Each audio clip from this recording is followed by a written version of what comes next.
আজ বানাবো শিম আর আলু দিয়ে মাছের ঝোল। এর জন্য প্রথমে রুই মাছগুলোকে ভালো করে ভেজে নেব।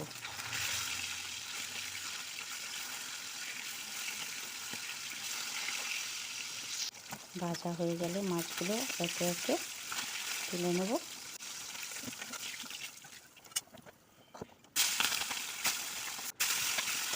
এরপর কেটে রাখা শিমগুলোকে একটু ভেজে নিয়ে তুলে নেব। এরপর কড়াতে জিরা আর তেজপাতা ফোড়ন দিয়ে প্রথমে আলুগুলো নুন আর হলুদ দিয়ে একটু নাড়াচাড়া করে তারপর পেঁয়াজ দেব। পেঁয়াজ দিয়ে পর একটু ঢাকা দিয়ে রেখে দেব। ঢাকা খুলে এরপর টমেটো একটা, একটু আদা বাটা, জিরে বাটা আর লঙ্কা গুঁড়ো দিয়ে একটু সামান্য জল দিয়ে ভালো করে কষিয়ে নেব যতক্ষণ না তেল ছাড়ছে। তো মশলায় তেল ছেড়ে এসে এরপর ভেজে রাখা শিমগুলো দিয়ে দিলাম।